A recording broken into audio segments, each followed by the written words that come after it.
Supreme court के इस फैसले के ऊपर अमल दरामद अगर रोकना है, आईनी और कानूनी कौन सा तरीका है जो कि हमें समझ आ जाए, अवाम को समझ आ जाए? बिस्मिल्लाहिर्रहमानिर्रहीम। देखिए, मुझे बड़ी हैरानगी हुई, मैं सुन रहा था हसन अय्यूब साहब को और जो बात कह रहे थे कि इस पे अमल दरामद नहीं होगा। अब मुझे बड़ा हैरानगी हुई कि हम ऐसे मुल्क में रहते हैं और हम सब सो कॉल्ड सिविलाइज मुल्क में रहते हैं कि जहां हम सोच भी नहीं सकते कि अदालत का हुक्म नहीं माना जाएगा, लेकिन पिछले साल भी नहीं माना गया। आप गया तो मेरे ख्याल से हसन अय्यूब जो कहते हैं वो बात सही कहते हैं। उनको पता है कि हमारे मुल्क में अदालत का एहतराम नहीं होता, जो ये लोग चाहेंगे वही होगा। और पिछले साल सुप्रीम कोर्ट के अंदर जो तफरीक थी उसकी वजह से वो आज वो जो जैसा बोएंगे वैसा ही काटेंगे। तो देखिए, जो बात ये कर रहे हैं सही है, लेकिन जो बात इन्होंने की है वो गलत है। जो कह रहे हैं सुप्रीम कोर्ट का मनो अन इनको अमल करना होगा। सुप्रीम कोर्ट ने खुद अपने उस ऑर्डर में लिखा था कि अगर किसी को कोई क्लैरिफिकेशन चाहिए, वजाहत चाहिए, वो हमसे अप्रोच कर सकते हैं। सुप्रीम कोर्ट के 11 जजों ने कह दिया ये सीटें, इंक्लूडिंग द चीफ जस्टिस साहब, जो उन्होंने कहा कि ये सीटें पीटीआई की हैं, 3941 जो थी वो उसकी। तो इस पे अब क्या क्लैरिफिकेशन, वो ये सिर्फ डिले करना चाह रहे हैं क्योंकि उनको इंस्ट्रक्शंस मिल गई हैं कि जी हमें इसको इम्प्लीमेंट नहीं करना, हमें इनको सीटें नहीं देनी। और आप बजा फरमा रहे हैं कि एक ही तरीका है इसका कि रिव्यू में नजर सानी दरखास्त में ये ऑर्डर सेट असाइड हो जाए और कहें कि जी हमसे गलती हो गई, ये बड़ा एरर हो गया हमसे जो हमने ये फैसला किया। जो पेशावर हाई कोर्ट ने कहा और इलेक्शन कमीशन ने कहा वो सही कहा।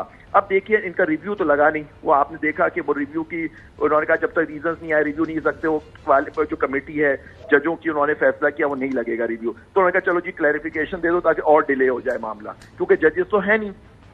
आप देखिए कोई सारे जजेस इधर उधर हैं, कुछ छुट्टी पे चले, वो तो हमारे सामने आ गया। लेकिन जुबैरी साहब, ये जो एक आर्गुमेंट अभी खबर आ रही है जराए से, ऑफिशियल अभी नहीं हुआ इलेक्शन कमीशन की तरफ से, वो खबर ये है कि ये 39 सुप्रीम कोर्ट का ऑर्डर है, हमने मान लिया, लेकिन बाकी जो 41 है, जो इस वक्त चूंकि पाकिस्तान तहरीक इंसाफ का जो पार्टी इंफ्रास्ट्रक्चर है, उनके जो अहदेदार है इंटर पार्टी इलेक्शन, वो इलेक्शन कमीशन अभी माना नहीं है। तो हमारी नजर में देयर इज नो पीटीआई। तो ये कंटेम्प्ट है।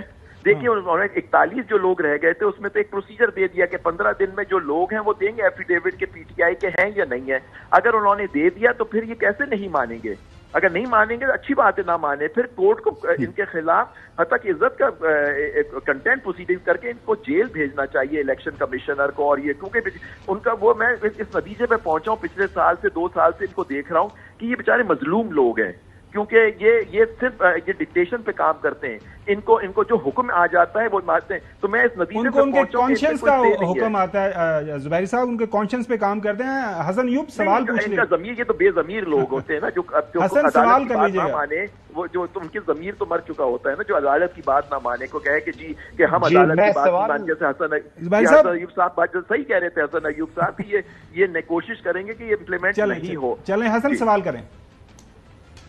अच्छा, आप जुबैरी साहब ये फरमाइएगा कि आइन का जो आर्टिकल 187 का इस्तेमाल करती है सुप्रीम कोर्ट, जी 187 का इस्तेमाल किस जगह होता है? क्या वहां होता है जहां पर कोई अभाम हो, या वहां इस्तेमाल होता है जहां पर अगर आइन या कानून दोनों बहुत वाज़ेह हो, तो क्या वहां पर भी सुप्रीम कोर्ट इस इख्तियार को इस्तेमाल करने की मजाज है?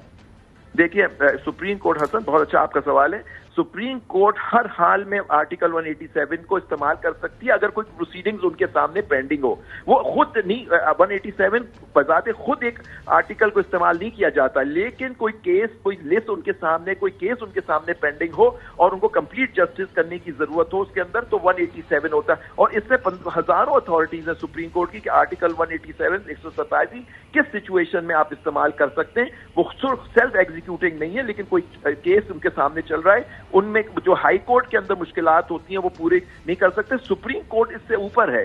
देखिए, जैसे सुओ मोटो सिर्फ सुप्रीम कोर्ट ले सकता है, हाई कोर्ट नहीं ले सकती सुओ मोटो रीजन, ये भी जजमेंट्स हैं। 187 भी जब अपने किसी उनको जरूरत होती है उसको इस्तेमाल कर सकते हैं, और हर बहुत सिचुएशन में इस्तेमाल हुआ है 187। लेकिन कोई केस पेंडिंग हो, कोई डिस्प्यूट पेंडिंग हो, या कोई सुओ मोटो ही उठा के कोई प्रोसीडिंग कर रहे हो, उसके अंदर फिर इस्तेमाल करते हैं। बिल्कुल सही। चौधरी गुलाम हुसैन साहब, नहीं, अब जुबैरी साहब आप हमें ये आप दो टोक बता दें कि आपने सुप्रीम कोर्ट के अहकामात, जो कि 11 मेंबर्स का बहुत बड़ी जजमेंट आई हुई है, वो उस पर अमल करना है या बहाने बना के उनको अवॉइड करके इसमें मुल्क में आइन और कानून की धज्जियां उड़ानी है? آپ کا غلام حسین صاحب، غلام حسین صاحب پچھلے سال سے میں اور آپ یہی بات کرتے ہیں، آئین کی دھجیاں تو اڑ چکی ہیں، جو باقی رہ گئی ہیں وہ بھی اڑنے دیجئے، کیونکہ دیکھیے نا انہوں نے دیکھا ریویو کوشش کی، وہ ریویو نہیں لگا، بینچ نہیں بنی، تو انہوں نے کہا چلو کس طرح سے کریں، یہ ڈال دیتے ہیں اپلیکیشن تاکہ معاملہ ڈیلے ہو جائے، کیونکہ ججز تو بیٹھے ہی نہیں ہیں ابھی، وہ 13 ججز نہیں آ رہے، اب یہ کیا ہوگا؟ اب وہ کہیں گے اگر یہ اپلیکیشن نہیں لگے گی تو کہیں گے کہ 13 ججز اب ریویو ہی نہیں لگ سکتا تو پھر یہ کیسے لگے گا؟ اب بھی انہوں نے کوئی کلیریفیکیشن بھیجے، پھر دیکھتے ہیں سپریم کورٹ اس کو کیسے ڈیل کرتی ہے، یا معاملہ چلا جاتا ہے جی چھٹیوں کے بعد۔ تو یہ دیکھیے نا، یہ تو بالکل انہوں نے وہ میں کہتا ہوں ٹرمپ کا پتہ پھینکا ہے انہوں نے کورٹ کے آرڈر کی خلاف ورزی کرنے کے لیے۔ وہ ابھی دیکھتے ہیں، آفیشیل ابھی تک نہیں ہے۔ اچھا زبیری صاحب، آئین کا آرٹیکل 211 یہ کہتا ہے کہ سپریم جوڈیشل کونسل کی پروسیڈنگز سپریم کورٹ کے اندر چیلنج نہیں ہو سکتی، لیکن ہم نے دیکھا کہ ایک ریفرنس آیا، اس کی پروسیڈنگز چیلنج ہو گئی۔ آئین کا آرٹیکل 239 بڑا واضح ہے کہ جو امینڈمنٹ ہو جاتی ہے، پارلیمان کر دیتا ہے 239(5), وہ کسی کورٹ آف لا کے اندر اس کو چیلنج نہیں کیا جا سکتا۔ لیکن ہم نے دیکھا 18ویں ترمیم کے اوپر سپریم کورٹ نے اس کے اوپر 184(3) کے تحت جو کام کیا۔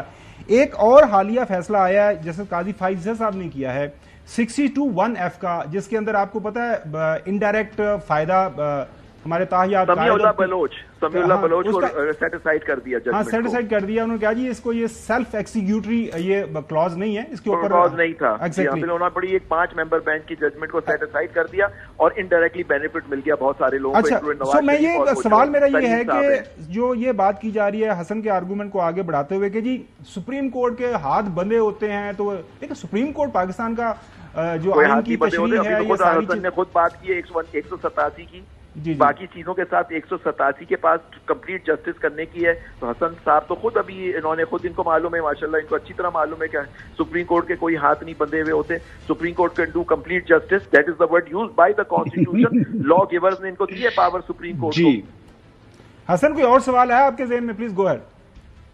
اچھا میں آپ کو ایک بات بتا دوں، جی حسن زبیری صاحب کچھ کہہ رہے ہیں، اس کے بعد جسٹس کے نام کے اوپر حسن زبیری صاحب کچھ کہنا چاہ رہے ہیں، اس کے بعد آپ سوال کر لیجیے گا۔ جی زبیری صاحب، جی آپ کی اجازت سے یہ دیکھیے، آپ نے باتیں سنی ہوگی کہ جی پی ٹی آئی تو لٹیگنٹ ہی نہیں تھی اور اس کو ریلیف دے دی اور یہ وہ سارا، جبکہ وہ پارٹی تھی، پارٹی ان دا سینس ان کے غلط فیصلے کی وجہ سے ان کو یہ ایس آئی سی میں جانا پڑا، وہی فرق ہے۔ لیکن جو آپ نے ابھی ذکر کیا سمیع اللہ بلوچ کا کیس کا، اس کے بارے میں نہ نواز شریف، نہ جہانگیر ترین، نہ XYZ، کوئی بہت سارے لوگ تھے، ہمارے کیسز بھی تھے جس کے اندر لائف ٹائم بین لگا تھا، سب کو فائدہ مل گیا، وہ پارٹی نہیں تھے۔